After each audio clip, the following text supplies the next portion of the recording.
Next problem যেটা আমি দেখাচ্ছি সেটা হচ্ছে, এটা একটা আমি ইজিয়ার থেকে হার্ডার নিউমারিক্যালে যাচ্ছি, ঠিক আছে?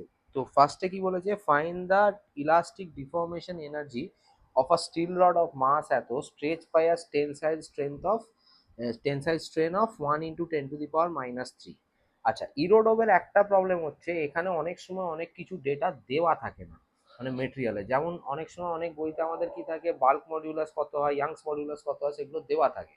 তো ইরোডোবের দেওয়া থাকে না, তো সেটার জন্য আমি একটা সেপারেট চার্ট দিয়ে দেবো, সেখানে মানে ওই চার্টটা দেখে ভ্যালুগুলো পুট করলেই বেরিয়ে যাবে। তো এখানে বেসিক্যালি কি হচ্ছে, এটা যদি শুরু করি, আমাদের হচ্ছে কি, তো যদি আমরা ক্যালকুলেট করি, আমরা এনার্জি পার ইউনিট ভলিউম কি জানি, এনার্জি পার ইউনিট ভলিউম যদি দেখি, this is half into stress into strain হয়। যারা আমার ক্লাস করেছে তাদের কাছে এই নোটটা আছে, ঠিক আছে? তাহলে স্মল ইউটাকে কি লিখতে পারি, half into stress into strain, ঠিক আছে? আবার আমরা হুকস ল দিয়ে কি জানি, হুকস লকে যদি দেখি, হুকস ল দিয়ে আমরা কি জানি, sigma equal to Y into epsilon হয়, ঠিক আছে? তাহলে এখানে ওয়াই, সিগমা যদি ওয়াই ইন্টু এপসাইলন হয়, আমি সিগমার জায়গায় যদি ভ্যালুটা বসাই, half into Y into epsilon, তাহলে এটা কত এলো, half into Y into epsilon square, একই না? লিখতে পারি।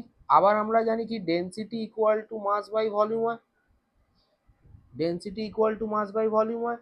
তাহলে মাসটাকে কি লিখতে পারি, এই ভলিউমটাকে কি লিখতে পারি, আমার মাস ডিভাইডেড বাই ডেনসিটি, ঠিক আছে? তাহলে এখানে টোটাল এনার্জির যদি ফর্মুলা দেখি, টোটাল এনার্জির কি ফর্মুলা, এটা তো এনার্জি পার ইউনিট ভলিউম, তাহলে টোটাল এনার্জি হচ্ছে energy per unit volume into total volume, তাই তো? তাহলে এনার্জি পার ইউনিট ভলিউম যদি দেখি, half into Y into epsilon square, আর ভলিউমটা কত এসছে, এম বাই রো, তাই তো? তাহলে এটা কত এলো, Y M epsilon square divided by 2 rho.